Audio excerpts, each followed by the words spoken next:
Boa noite. Boa noite. Lula e Marcelo Odebrecht são indiciados mais uma vez, agora por suspeita de corrupção em contratos em Angola. Polícia Federal investiga a denúncia de propinas na compra de termoelétricas durante o governo Fernando Henrique. Supremo vota agora se condenados em segunda instância já começam a cumprir pena de prisão, ainda que haja recurso. STJ decide que processo contra governador de Minas, Fernando Pimentel, do PT, depende de licença da Assembleia Legislativa. Primeira-dama Marcela Temer discursa no Palácio do Planalto no lançamento do programa que atenderá crianças do Bolsa Família. Presidente da Câmara, Rodrigo Maia, se irrita e exige que o governo não trate deputados como palhaços.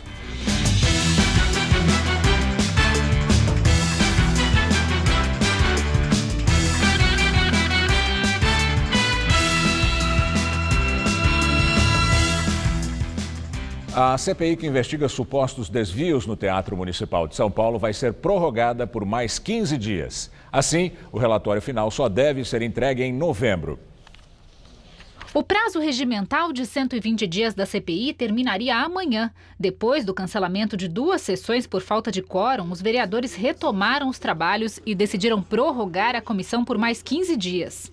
Serão pelo menos mais 3 sessões para colher novos depoimentos e esclarecer alguns pontos que ainda geram dúvidas. Depois desse período, a partir do dia 20 de outubro, os integrantes da CPI começam a se dedicar ao relatório final, que será apresentado em novembro. E também será encaminhado ao Ministério Público de São Paulo, que já investiga as irregularidades na gestão do Teatro Municipal. Foram aprovadas as convocações da mulher do maestro John Nashling, a escritora Patrícia Mello, e do contador dele. Os vereadores também querem fazer uma nova cariação entre o ex-diretor do Teatro Municipal, José Luiz Herência, o ex-diretor do Instituto Brasileiro de Gestão Cultural, que administrava o teatro, William Naked, o cineasta Tony Ventura, que fez alguns trabalhos para o Municipal, e o secretário municipal de comunicação, Núnzio Brigulho. O que a gente percebeu também é essa ação do maestro John Nashling, de além de fazer trambicagem para contratar serviço superfaturado aqui, para ele ser contratado lá no exterior, ele também tinha essa questão de poder tratar mal os funcionários.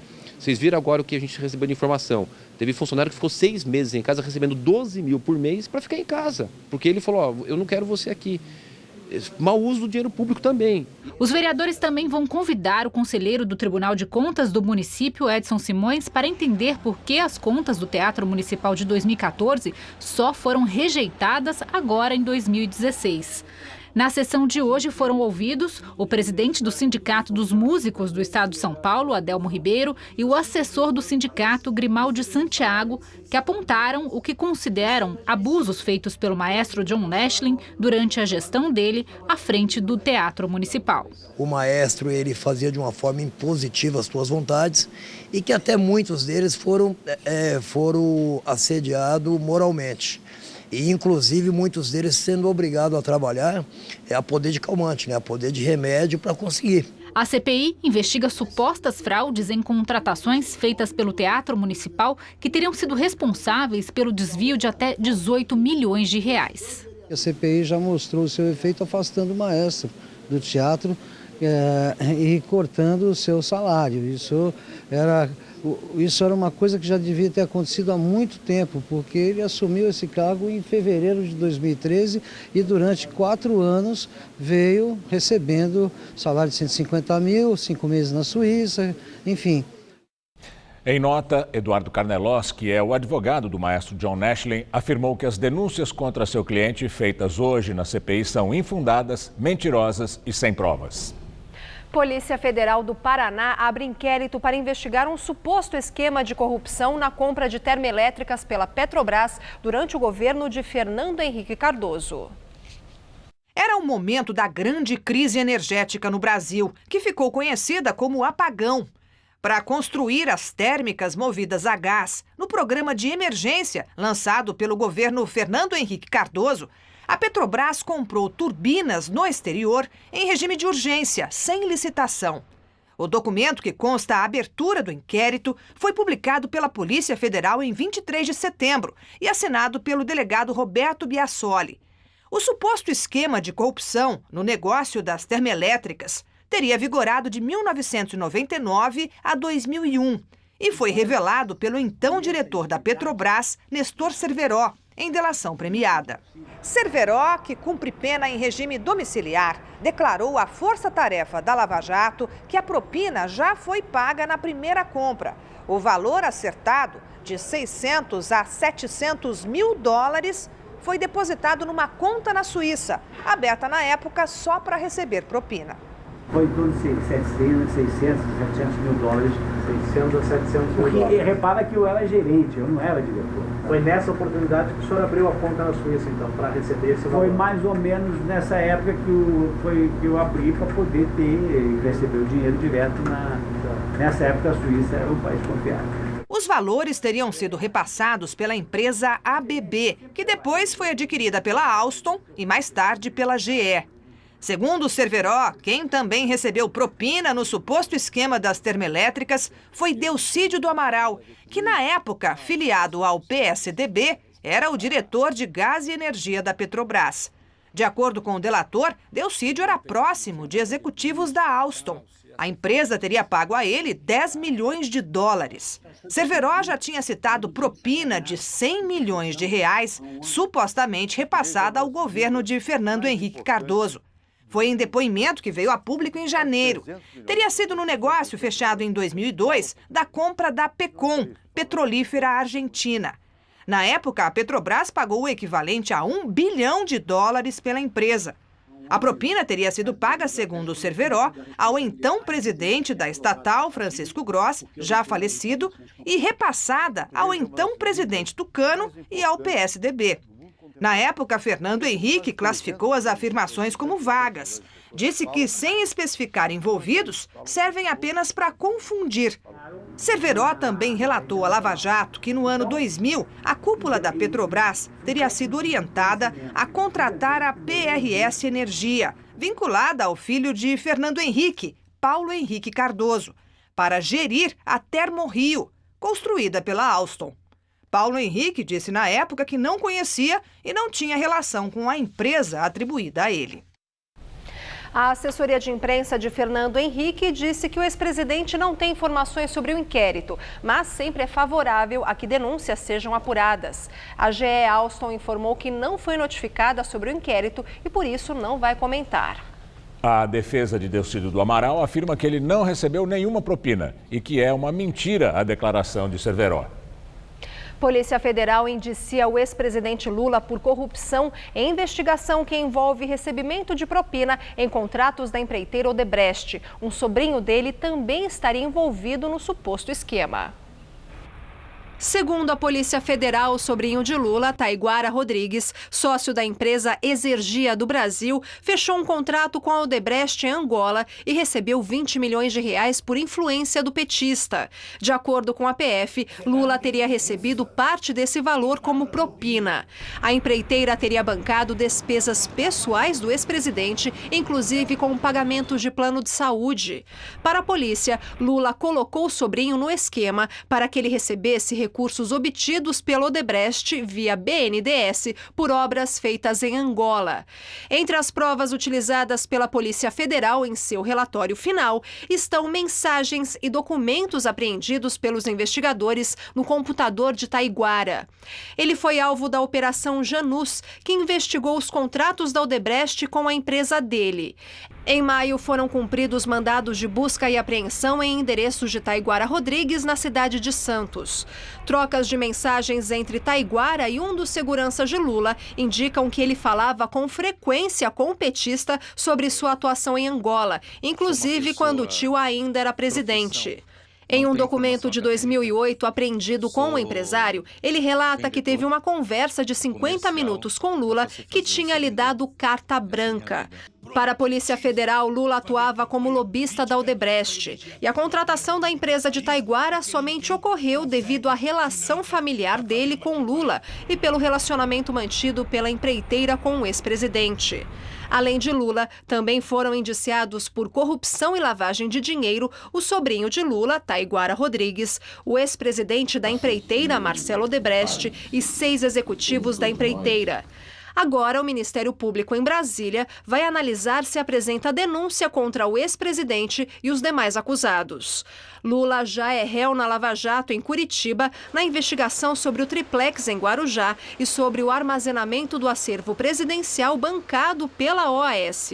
E na Justiça Federal de Brasília, o petista é réu acusado de tentar comprar o silêncio do ex-diretor da Petrobras, Nestor Cerveró.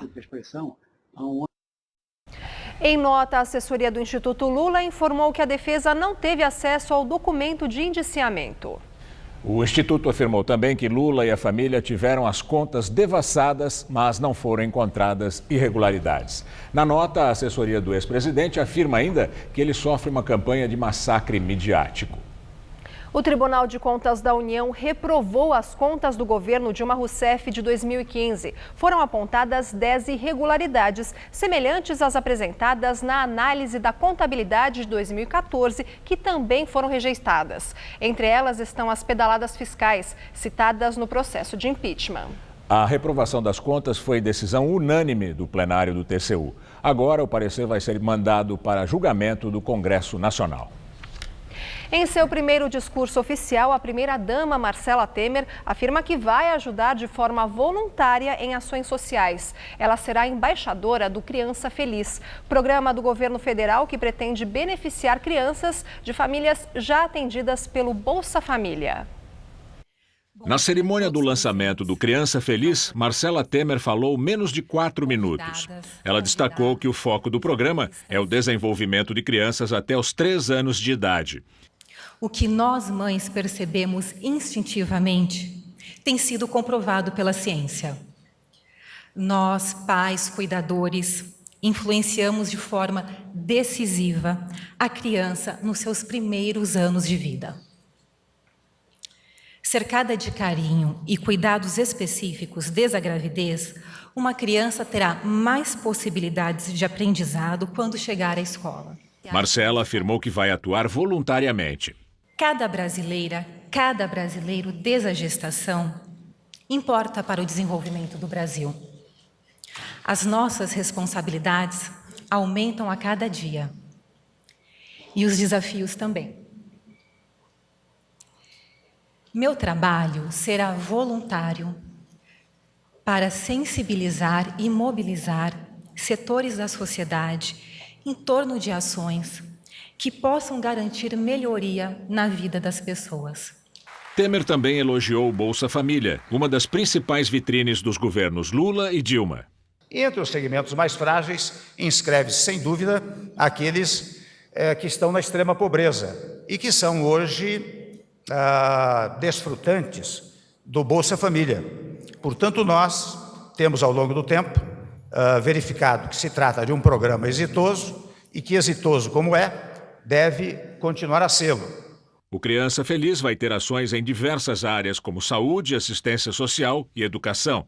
O projeto do orçamento de 2017, ainda em tramitação no Congresso, prevê 300 milhões de reais para financiar o programa no ano que vem.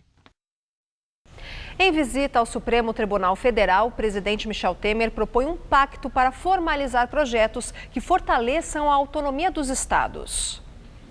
Para comemorar os 28 anos da promulgação da Constituição, Temer visitou o plenário do Supremo. Ao sugerir uma atuação conjunta dos poderes executivo e judiciário em alguns projetos, Temer se direcionou à presidente do STF, Carmen Lúcia. Se Vossa Excelência concordar, talvez pudéssemos formalizar alguns projetos que levassem a uma federação efetiva e real no nosso país e, ao mesmo tempo, outros tantos temas que pudessem nascer dessa conjugação de esforços. Temer afirmou que o Supremo é uma corte política. Ela é política no sentido de que, ao decidir, ela tem os olhos voltados para o país, para os interesses do país, mas jamais o faz em desacordo com o texto constitucional. Sem se referir diretamente ao impeachment, o mais antigo integrante do Supremo, ministro Celso de Mello, disse que existe no Brasil um clima de absoluta normalidade institucional. O nosso país, ao longo desses últimos 28 anos, continua a viver, como está a viver, até o presente momento, em clima de absoluta normalidade institucional, sem solução de continuidade, sem rupturas quaisquer em seu processo democrático. Marcos Beltrão, do PMDB, toma posse como ministro do Turismo. A cerimônia foi no Palácio do Planalto com a presença do presidente Temer. Beltrão toma posse no lugar de Henrique Alves, que saiu em junho depois de aparecer na Operação Lava Jato como beneficiário de mais de R$1,5 milhão em propina entre 2008 e 2014. A acusação foi feita em delação premiada pelo ex-presidente da Transpetro, Sérgio Machado. O novo ministro é réu no Supremo Tribunal Federal, numa ação penal por crime de falsidade ideológica. Ex-prefeito de Coruripe, em Alagoas, ele é acusado de ter fraudado informações sobre a dívida do município com a Previdência, para impedir o bloqueio da transferência de verbas da União. Em sua defesa, Beltrão alega que foi apenas um erro administrativo. Segundo o novo ministro, o turismo emprega cerca de 3.200.000 pessoas no Brasil. Ele ressaltou que o país precisa ser mais competitivo pelo imenso potencial turístico que apresenta. Precisamos consolidar leis de fomento, programas de incentivo e profissionalização. É a chance de transformarmos nossas riquezas em oportunidade para o nosso povo. O turismo será responsável por um grande salto na economia. Esse é o meu dever de casa constante. Durante a cerimônia, o presidente Michel Temer pediu um esforço ao Congresso Nacional para aprovar a proposta de emenda à Constituição que limita o aumento dos gastos públicos pelos próximos 20 anos. Eu peço que os senhores na segunda-feira estejam aqui, porque é fundamental votar isso na segunda-feira, na terça-feira. A proposta enfrenta a resistência da oposição. Um dos pontos mais polêmicos é em relação aos recursos para a saúde e a educação. A oposição argumenta que, com o limite de gastos, investimentos que poderiam ir para essas áreas vão deixar de ser feitos. Temer pediu aos deputados da base do governo que não se incomodem com os gestos da oposição. Porque no Brasil, a tese de oposição não é uma tese jurídica, é uma tese política. A tese de oposição é a seguinte: se eu não estou no governo, eu tenho que destruir o governo. Isso não é uma coisa nossa, é uma coisa cultural, uma coisa histórica. Então eu peço aos senhores que façam um esforço para isso, é esforço pelo Brasil. Após criticar o governo Temer, Rodrigo Maia volta atrás e diz que acordo sobre a votação da lei de repatriação está mantido. De manhã, Maia chegou a dizer que não queria que o governo tratasse os deputados como palhaços. Maia se irritou com uma declaração do líder do governo na Câmara, André Moura, do PSC, que afirmou que o Planalto não aceitaria 2 dos principais pontos do projeto que altera o programa de regularização de recursos de brasileiros mantidos ilegalmente fora do Brasil. No final da tarde, Maia disse que houve um mal-entendido ocasionado por deputados da base que não estavam bem informados sobre a negociação. E direto de Brasília, Josias de Souza fala sobre a votação da reforma política.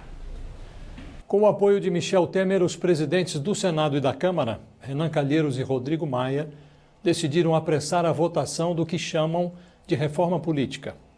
Eles se reuniram hoje com os líderes partidários para tratar desse assunto. Querem aprovar alguma coisa até o final do ano. Entre os pontos que consideram essencial tratar, está uma regra que limite a proliferação dos partidos políticos e outra que discipline o financiamento das eleições de 2018.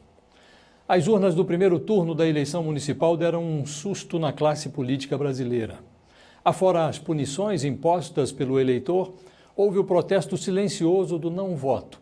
Em São Paulo, por exemplo, a soma das abstenções e dos votos brancos e nulos superou o número de votos do tucano João Dória, que foi eleito no primeiro turno. A roubalheira e a crise econômica deixaram o eleitorado mais desalentado do que o usual. Renan Calheiros, um dos entusiastas da reforma política, disse que se ela não for aprovada até o final do ano, os parlamentares cometerão suicídio político. Simultaneamente, tomou posse hoje em Brasília o novo ministro do Turismo, o deputado Marcos Beltrão, do PMDB de Alagoas. Ele é réu no Supremo Tribunal Federal. Responde pelo crime de falsidade ideológica. Foi nomeado por Michel Temer, indicado por Renan Calheiros e apoiado por Rodrigo Maia. Isso nos leva a concluir o seguinte: o erro dos reformadores da nossa política é tentar transformar maus em bons. A política só vai melhorar no dia em que os bons tiverem maldade suficiente para impor a sua bondade. Boa noite. O Superior Tribunal de Justiça decidiu que a abertura de processo contra o governador de Minas Gerais, Fernando Pimentel, do PT, depende de licença prévia da Assembleia Legislativa. A decisão foi da Corte Especial do STJ, composta pelos 15 ministros mais antigos. O placar foi apertado, 8-6. Durante a votação, houve bate-boca. O relator Herman Benjamin, contrário à necessidade de licença da Assembleia para investigar o governador, disse ser preciso que o STJ deixe de ser casa de repouso para processos de governadores. Segundo ele, isto não se admite. O ministro Luiz Felipe Salomão rebateu e, após a divergência, deixou o plenário. Pimentel foi denunciado na Operação Acrônimo, acusado de ter solicitado e recebido propina para atender a interesses do grupo automotivo Caoa. Segundo o Ministério Público, ele teria participado de esquema quando era ministro do Desenvolvimento, Indústria e Comércio no governo Dilma. A denúncia se baseou na delação premiada de Benedito Oliveira, o Bené, ex-braço direito de Pimentel. Ele disse que o valor da propina recebida pelo governador foi de 20 milhões de reais. Pimentel contesta as acusações. A decisão do STJ é uma vitória política para Pimentel. Ele tem o apoio de 2/3 dos deputados da Assembleia de Minas. Agora, caberá a essa base aliada decidir se o governador se torna réu na Operação Acrônimo. O Supremo Tribunal Federal retomou hoje o julgamento sobre prisão após segunda instância. O plenário discutiu duas ações, as duas para garantir a possibilidade do condenado recorrer em liberdade enquanto o processo tramita no Superior Tribunal de Justiça ou no próprio STF. Neste momento, quem vota é o ministro Gilmar Mendes. As duas ações foram protocoladas pela Ordem dos Advogados do Brasil e também pelo Partido Ecológico Nacional. Por enquanto, foram 4 votos a favor da prisão depois da condenação em segunda instância e 4 votos contra. Ainda faltam 2 ministros para votar, a presidente Carmen Lúcia e Celso de Mello. Os ministros que votaram a favor foram Luiz Edson Fachin, Luiz Roberto Barroso, Teori Zavascki e Luiz Fux. Os ministros que votaram contra foram Marco Aurélio Mello, Rosa Weber, Dias Toffoli e Ricardo Lewandowski. Desde fevereiro, o entendimento da Corte determinou que condenados em segunda instância por órgão colegiado cumpram a pena mesmo que ainda estejam recorrendo da decisão. O julgamento dessas ações teve início em setembro de 2015, quando Marco Aurélio votou contra a prisão, mesmo depois de uma condenação em segunda instância. Ele chegou a defender a soltura de todos os presos enquadrados por esse entendimento. Para que haja uma decisão sobre esse tema, são necessários pelo menos 6 votos contra ou a favor da chamada execução antecipada da pena antes do trânsito em julgado. Em mais uma sessão da CPI da merenda na Assembleia Legislativa de São Paulo, ex-chefe de gabinete da Casa Civil do governo Alckmin, Luiz Roberto dos Santos, conhecido como Moita, nega ter feito intermediações a favor da Coaf no esquema de corrupção. A sessão da CPI durou cerca de 6 horas e 3 pessoas foram ouvidas pelos deputados. O primeiro a falar foi o ex-chefe de gabinete da Casa Civil, Luiz Roberto dos Santos, o Moita, que foi exonerado do cargo em 18 de janeiro, um dia antes da Operação Alba Branca, que investiga fraudes na merenda, ser deflagrada. Moita foi apontado em delação premiada como sendo um dos operadores do esquema dentro do Palácio do Governo. Questionado por um dos deputados, ele explicou o motivo do seu apelido. Eu moro entre Mongaguá e Itanhaém. E só por isso, Moita. Os funcionários, eu não escolho, você não escolhe o apelido. Depois, Moita negou ter recebido benefícios da Coaf, a Cooperativa Orgânica Agrícola Familiar. Ele saiu sem falar com os jornalistas. Um outro depoimento esperado pelos membros da CPI foi o de Fernando Padula, que durante 9 anos trabalhou como chefe de gabinete da Secretaria Estadual da Educação. Padula disse aos deputados que não participava da assinatura de contratos da secretaria e que não há nenhuma acusação contra ele. O nome do ex-chefe de gabinete surgiu em interceptações telefônicas no celular de Luiz Roberto dos Santos, em conversas com um lobista e representantes da COAF. Padula, que também foi exonerado, disse ainda que não conhece ninguém da cooperativa. Bandido faz assim, bandido pega, quer dizer que é amigo de todo mundo, que conhece, para manter influência. Eu nunca tive com esses caras, eu não tive conversas com eles, não tem acusação contra mim. A última a falar foi Dione Maria de Pietro, que trabalhou como coordenadora da CISI, a Coordenadoria de Infraestrutura e Serviços Escolares. Ela assinava os contratos com as empresas que forneciam a merenda para o Estado. Dione também negou envolvimento com a máfia da merenda. Ela também não deu entrevista.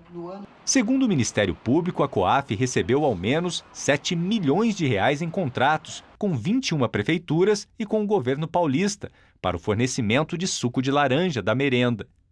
Para os deputados da oposição, as 3 testemunhas mentiram à CPI. O Moita se embananou na hora, se ligou ou não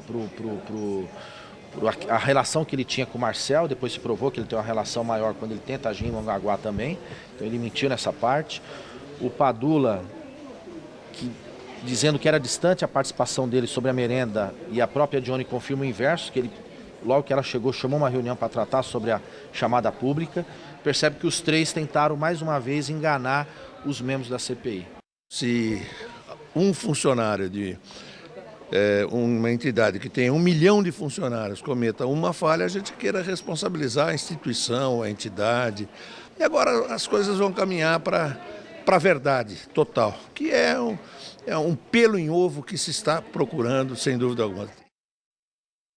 E um ex-assessor do presidente da Assembleia Legislativa de São Paulo, Fernando Capês, do PSDB, é suspeito de assinar recibos de pagamentos de R$ 83 mil da COAF, a Cooperativa Orgânica Agrícola Familiar, investigada por suposta participação na máfia da merenda.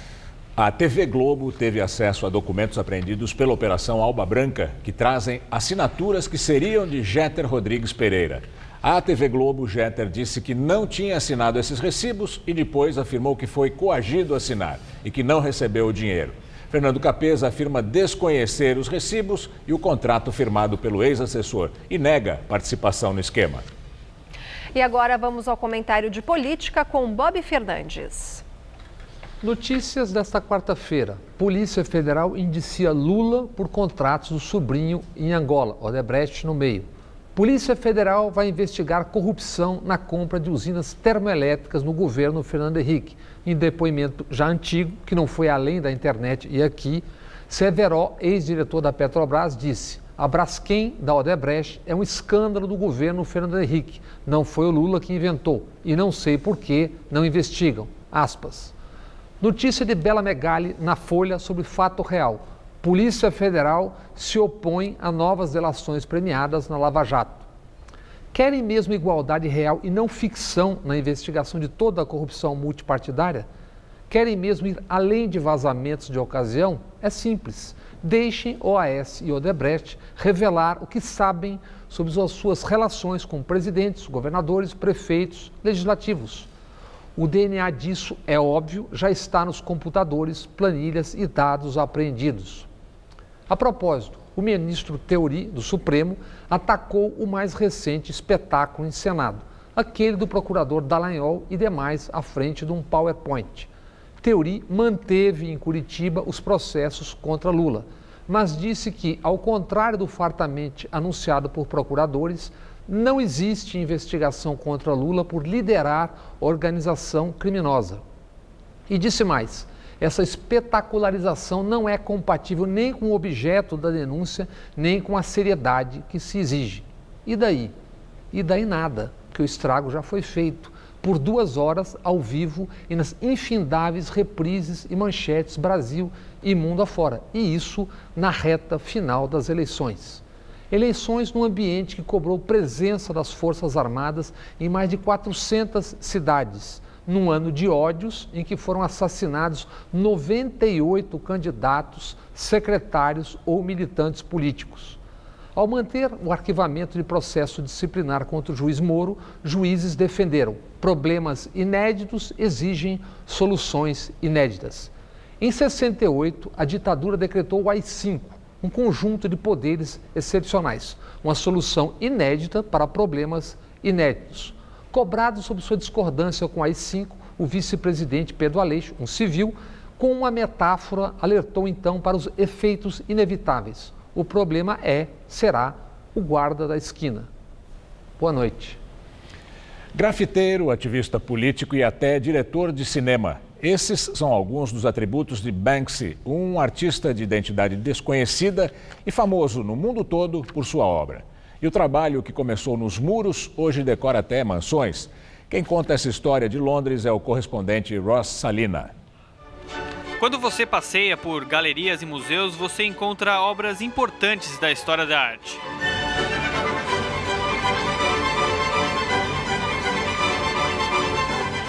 Ou você pode andar pelas ruas de Shoreditch e conhecer esse novo capítulo, exposto em paredes e fachadas do bairro.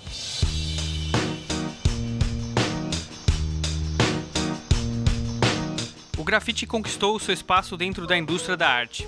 O inglês Banksy é um dos artistas mais importantes dessa nova história. Usando a técnica do stencil, o seu estilo mistura humor e crítica, e seus alvos são quase sempre a política, corporações e guerras. Os muros ingleses são suas telas, mas eles não foram suficientes. Em 2005, o muro erguido pelos israelenses na Cisjordânia foi seu alvo. Uma rachadura na parede e uma garota voando com balões convidava os palestinos a enxergarem o que estava do outro lado. Famoso mundialmente por suas obras, ele ainda tem sua identidade desconhecida. Com mais de 15 anos de carreira, ninguém sabe ao certo quem ele é. Todo esse mistério, polêmica e sucesso fazem do Banksy uma das atrações mais interessantes aqui de Londres. Mas encontrar uma obra dele não é assim tão fácil.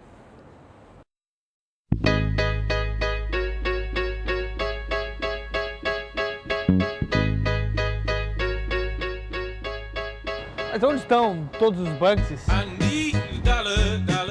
Anos atrás, suas obras poderiam ser encontradas de graça, na rua. Hoje, boa parte dos grafites foram removidos, destruídos com o tempo ou foram vendidos em leilões. Milionários, celebridades e atores de Hollywood decoram suas mansões protegidas com as obras valiosas do inglês. E faz muita gente se questionar se a arte de rua deveria mesmo estar em lugares privados. É muito difícil dizer onde a arte do Banksy tem que estar. Mas é muito legal poder encontrar uma delas no seu caminho, nessa galeria a céu aberto que é a cidade.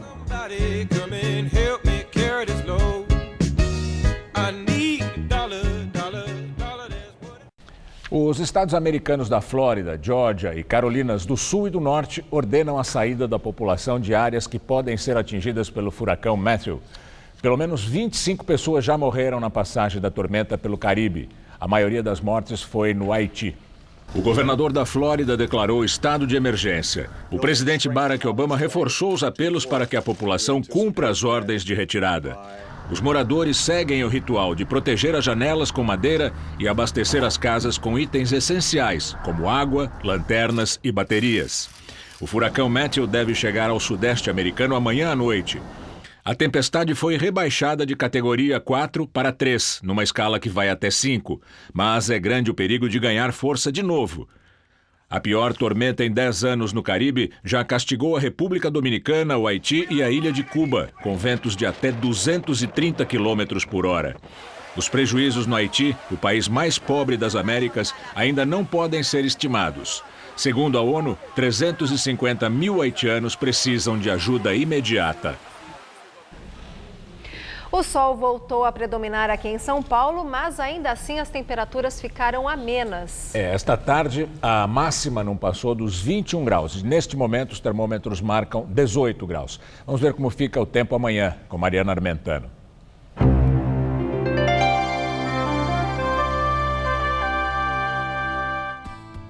De acordo com os meteorologistas, o tempo vai ficar instável na maior parte do país amanhã.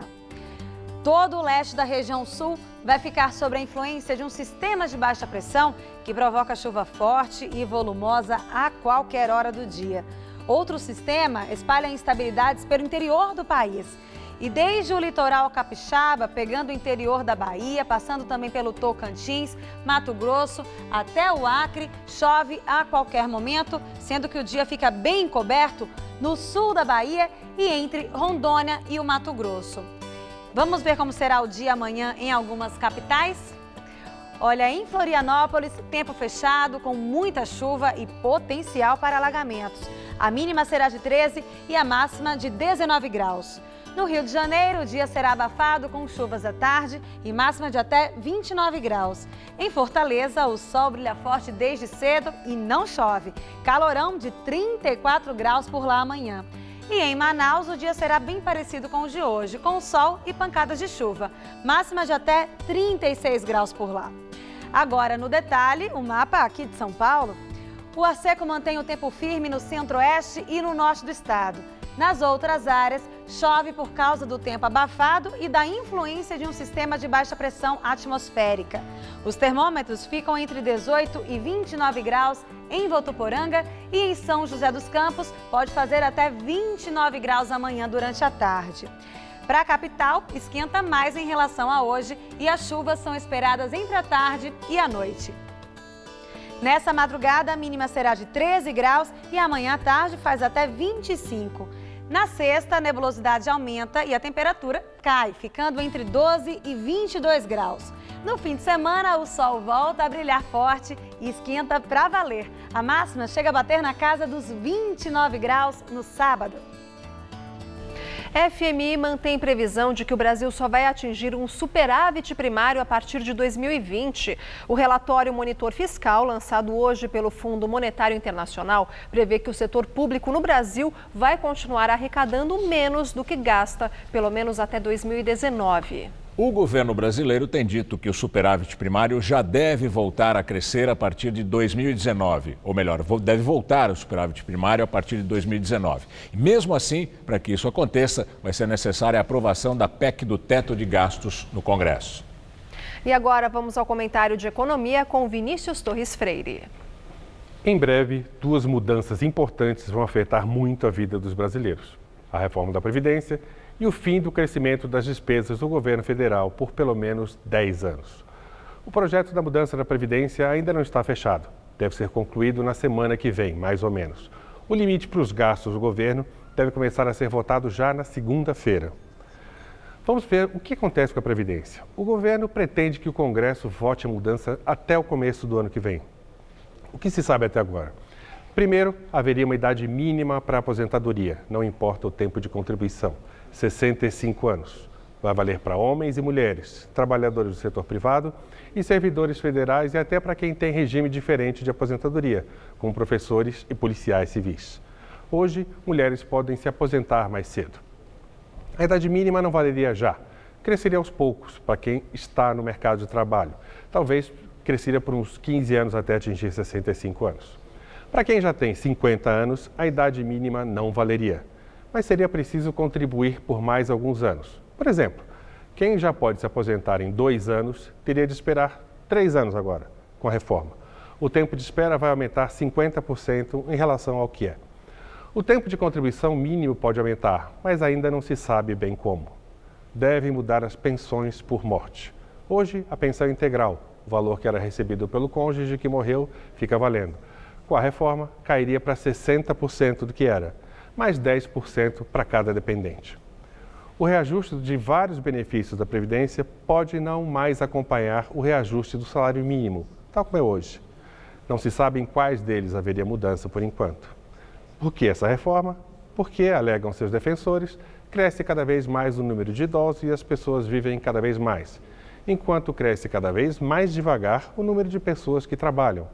Os benefícios da Previdência são pagos com os impostos de quem está trabalhando. Logo, vai faltar cada vez mais dinheiro para cobrir a Previdência, a não ser que se aumentem mais os impostos. A reforma pode ser dura e deve dar confusão política. A briga começa mesmo daqui a uns 15 dias, quando se conhecer a proposta do governo. É bom prestar muita atenção. Boa noite. Já chega a 10 mil o número de imigrantes resgatados no mar Mediterrâneo em 2 dias. Mais de 50 corpos foram localizados e bebês nascem dentro dos barcos de resgate. Novas imagens mostram a tragédia sem fim no Mediterrâneo. Quase 5.000 pessoas foram salvas e dezenas de corpos foram recuperados no Canal da Sicília, em mais de 30 missões de resgate. A grande maioria dos imigrantes partiu de países africanos. A Organização Internacional para as Migrações estima que 3.500 imigrantes já morreram este ano tentando chegar à Europa. 4 bebês nasceram nas últimas horas dentro de navios de resgate. As mães tinham acabado de ser retiradas dos botes lotados na costa da Líbia. Polícia já analisa imagens de câmeras de segurança para obter pistas sobre o desaparecimento de Kelly Cristina de Arruda Martins. A família não tem notícias dela desde sexta. Nesse dia, ela desembarcou de um Uber na estação Tatuapé do metrô, na Zona Leste. Kelly está grávida. 3 pessoas prestaram depoimento nesta tarde aqui no DP de número 41 em São Mateus, na Zona Leste. A mãe de Kelly Martins, de 39 anos, a filha dela, de 11, e também a amiga de Kelly, com quem ela iria se encontrar na noite da última sexta-feira. A delegada não deu detalhes do inquérito, mas disse que praticamente descartou um eventual envolvimento do motorista do Uber no caso. A família, que também está muito abalada, não quis gravar entrevistas. A polícia já está analisando as imagens do circuito de segurança da estação Tatuapé do metrô, onde Kelly desembarcou. Na sexta-feira passada, Kelly, que está grávida de 9 meses, solicitou um carro pelo aplicativo Uber. Ela iria até a estação Penha para depois se encontrar com uma amiga na Vila Madalena. O marido dela e pai da criança morreu no começo do ano, vítima de uma tentativa de assalto. A família disse que já procurou por Kelly em hospitais e maternidades aqui da região, mas até agora nenhuma informação foi obtida. Tribunal Superior Eleitoral e Tribunal de Contas da União identificam mais de 200 mil casos de possíveis indícios de irregularidades nas receitas e despesas de campanhas eleitorais deste ano. O total chega a 659 milhões e 300 mil reais. É a primeira análise feita após o primeiro turno das eleições. Segundo o tribunal, quase 38 mil inscritos no programa Bolsa Família doaram um total de 36 milhões e 800 mil reais.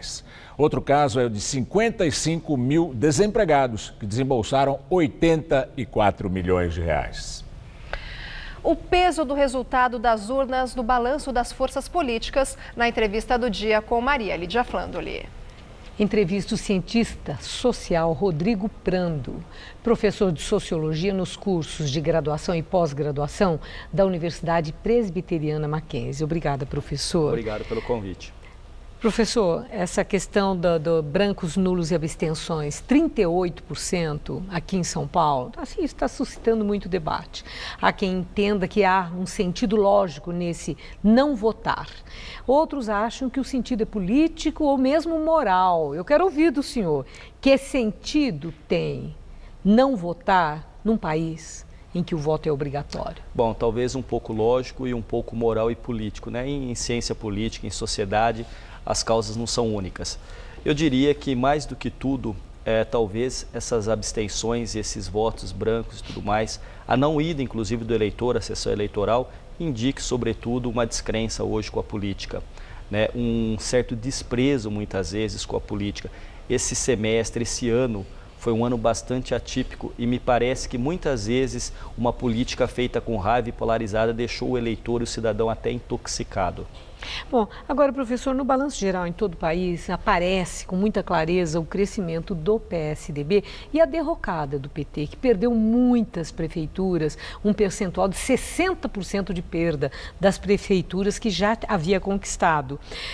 O senhor disse que não há uma só variável, né, na composição dos fenômenos eleitorais, políticos e tal. Mas o que foi determinante nessa gangorra PT-PSDB? Foi o impacto das denúncias de corrupção sobre o PT ou o fator da economia, recessão e desemprego, é que preponderou? Olha, uma eleição municipal que nós tivemos Olimpíadas, Paralimpíadas, o impedimento da presidente Dilma, a cassação do Eduardo Cunha, indiciamento do ex-presidente Lula, no limite, o PT, enquanto partido, seus maiores símbolos estão absolutamente constrangidos na sua imagem e na sua vocalização para a sociedade brasileira. Ou o PT se reinventa e faz uma autocrítica muito sincera a respeito dos seus erros e também dos seus acertos, porque houve acertos, o PT não consegue sobreviver por muito tempo. Não será extinto, mas a sobrevivência de um partido depende do poder e da conquista dos votos. Por outro lado, o PSDB, sim, se saiu muito melhor. Agora, conhecendo o PSDB ter se saído tão melhor e, por exemplo, o governador Alckmin tendo eleito o Dória no primeiro turno, com forte apoio político, não significa também tranquilidade dentro do PSDB. Bom, agora voltando ainda à questão do PT, aconteceu em São Paulo um fenômeno muito curioso, né, que é Eduardo Suplicy, um petista histórico. Quando o PT perdeu tantos candidatos, tantos petistas de nome, de história, que não foram reeleitos e não conseguiram uma vaga na Câmara Municipal, sem falar no Fernando Haddad, né, que perdeu, mas Suplicy ainda levou muitos vereadores, né?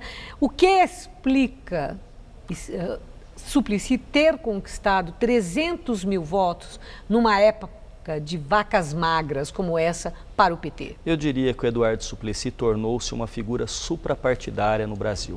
Não é? Ele tem uma trajetória, Eduardo Suplicy, salvo o melhor juízo, eu nunca vi nada o ligando a escândalos de corrupção, e ele tem uma atuação política. Quer concordemos ou não com as teses que ele esposadas por ele, ele tem. Então, Eduardo Suplicy hoje é uma entidade suprapartidária e eu tenho certeza que muitos votos são daqueles que não votaram no PT, no Haddad, mas votaram na figura do Eduardo Suplicy. Bom, o senhor falou do PSDB, de Geraldo Alckmin, a eleição de Dória que o fortaleceu. Entretanto, ele depende do sucesso de Dória para, de fato, estar credenciado como imbatível dentro do próprio partido? Imbatível, eu não sei se ele é ou será alguém algum dia, mas sem dúvida nenhuma que ele está em compasso de espera, porque Dória trouxe aí uma novidade, pelo menos no discurso, a respeito de se posicionar politicamente. No entanto, ele tem 2 anos para fazer uma gestão. Não é? E lembremos que São Paulo, a cidade de São Paulo, a prefeitura de São Paulo, pode ser um trampolim para o político ou pode ser o túmulo do político. Não é? Por exemplo, ninguém imaginava que em 85, depois da derrota de Fernando Henrique Cardoso, ele fosse, por exemplo, chegar à presidência da República. Provavelmente a carreira teria se encerrado ali. Então, Dória, se fizer uma boa gestão, e eu tenho certeza que ele vai, de forma muito determinada, tentar fazer isso, sem dúvida nenhuma, que ele cacifa Geraldo Alckmin para voos maiores. Bom, e Michel Temer? Michel Temer tem pela frente 2 anos e 3 meses. Se ele se sair bem, houver aí um resgate, né, das forças da economia, acredita que Michel Temer possa ser o salvador do PMDB como candidato à presidência em 2018? Embora desde o início ele tenha dito que não procurará se reeleger, é impossível, porque político, estando no poder, quer lá permanecer, em qualquer lugar do mundo, não só aqui. E aí ele pode chegar e dizer o seguinte: tristemente constrangido, eu aqui assumo que é minha base, o que o Brasil precisa. Obrigado. Obrigado, e vou para a tentativa de se reeleger. Então, sem dúvida nenhuma, a melhoria, que não vai ser rápida, mas a melhoria da economia, das condições sociais e da imagem dos políticos pode sim levar com que Michel Temer se coloque como candidato. A última questão. PMDB, PSDB, PSD são os primeiros colocados nas eleições desse ano. Essa vitória da chamada centro-direita, eu quero ouvir do senhor, compromete os partidos da esquerda que tiveram um pior desempenho?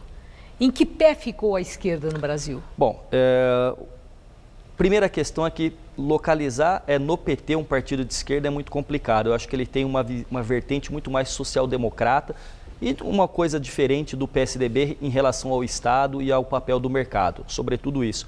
Mas, no fundo, se você vê, por exemplo, no Rio de Janeiro, a disputa no segundo turno, tem lá um partido que se coloca à esquerda e lembra muito o PT de pelo menos 20 anos atrás. Então eu diria o seguinte, que o PT, que ainda que não seja um partido tipicamente de esquerda, tenha correntes de esquerda dentro dele e outros partidos, também tem que trazer um discurso mais moderno, um discurso que não soe muitas vezes anacrônico. Por exemplo, quando o Dória se apresenta como empresário, é só no discurso da esquerda ou do leitor de um marxismo mais mecanicista acha que a pessoa na periferia tem ódio do empresário. O empresário, o empreendedor é visto como alguém que traz emprego e traz desenvolvimento. Então a esquerda, ela pode e deve continuar porque ela é importante, seus valores são valores importantes, mas ela também tem que encontrar um diálogo que encontre ressonância na população.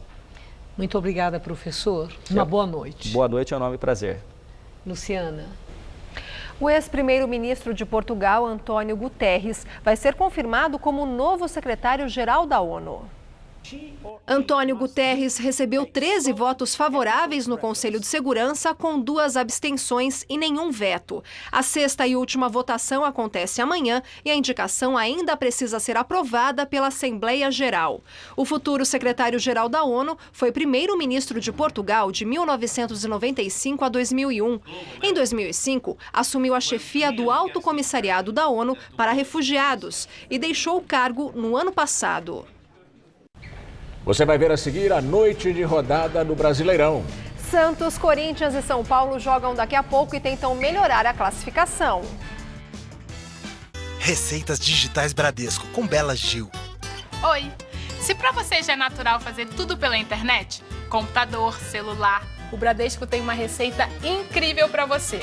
Atendimento à moda digital. Tudo online. Você pode falar com seu gerente em horário estendido, tirar dúvidas com consultores de investimentos, sem precisar sair de casa. Tudo à moda digital. Experimente! Bradesco, digital ao seu gosto. Prepare-se, somente esta semana. Mega saldão na Best Casa. Toalha de banho por apenas R$ 9,99. Dá pra acreditar. Toalha de banho por apenas R$ 9,99 cada. Travesseiro 170 fios por apenas R$ 9,99. É isso mesmo. Travesseiro 170 fios por apenas R$ 9,99 cada. Porta travesseiro 170 fios por apenas R$ 9,99. Preço imbatível. Porta travesseiro só R$ 9,99 cada. É amanhã. Mega saldão na Best Casa. Quem tem paixão por comunicação sabe muito bem qual faculdade escolher. Aquela que prioriza a formação ética e humanística, sem deixar de lado vivência e experiência. Porque não basta estar preparado para o mercado. É preciso estar pronto para a vida. Se você quer se formar e transformar o mundo, faça Casper Libero. Vestibular 2017. Inscrições abertas. Faculdade Casper Libero. Paixão por comunicação. Se o bate-papo é agradável, se o conteúdo é interessante e se os musicais são de qualidade, só me resta dizer, eu vou estar aqui te esperando. Todo seu, de segunda a sexta, 10h30 da noite.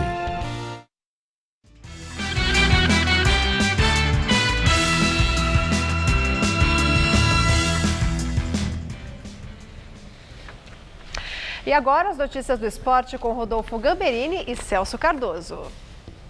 Temos rodada do Campeonato Brasileiro, começa hoje e termina só no domingo, Celso. Como é que vai ser essa rodada? Longa? Pois é, sim, longa, mas já tem jogo em andamento. 2 jogos, inclusive, começaram há pouco, 7h30. O Vitória recebe o Grêmio na Arena Fonte Nova, por enquanto 0-0. E na Arena da Baixada, o Atlético Paranaense enfrenta a Chapecoense e está perdendo o jogo por 1-0.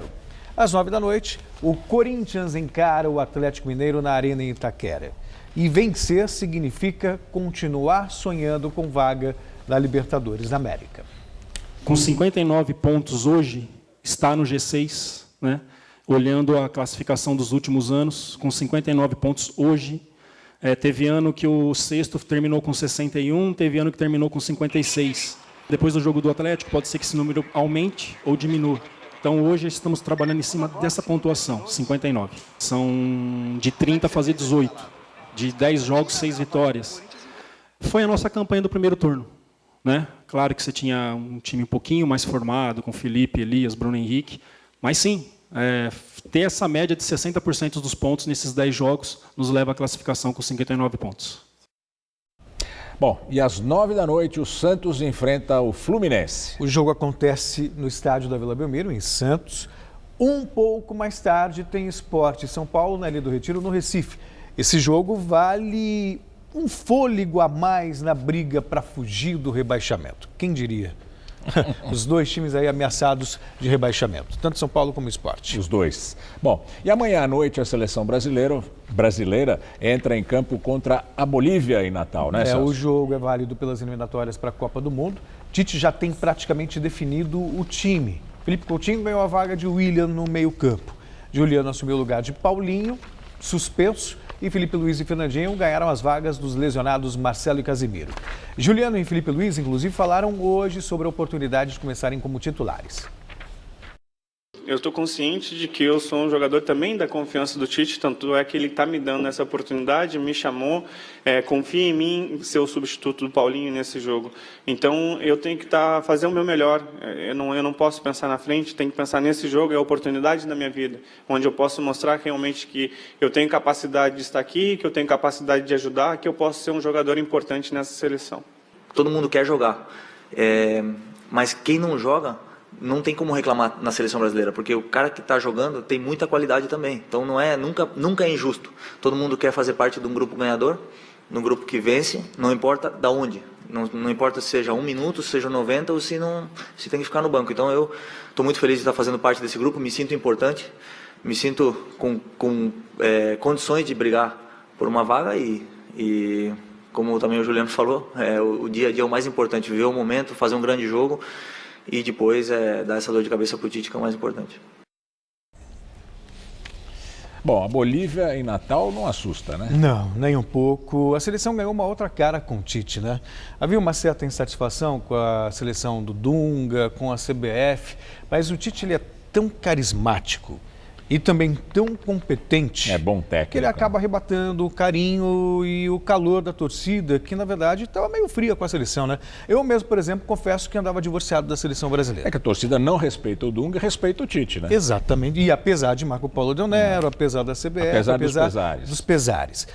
Agora, se você me permite falar sobre o Campeonato Brasileiro rapidinho. Vamos nessa. Sport e São Paulo, poxa vida, é um jogo importante entre times que estão ameaçados, mas a expectativa de grandes jogos. O Sport é um time bem ofensivo e o São Paulo vai ter que jogar muito para vencer lá. E o Corinthians contra o Atlético Mineiro.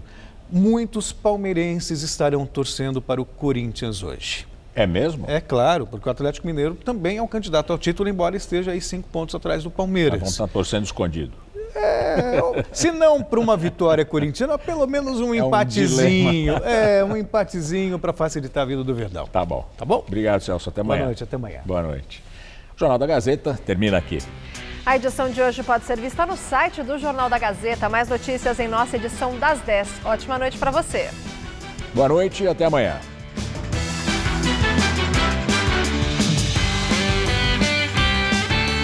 Conheça os principais pontos históricos da cidade de Lima no Hoje Tem. Nesta quinta, 11h30 da noite.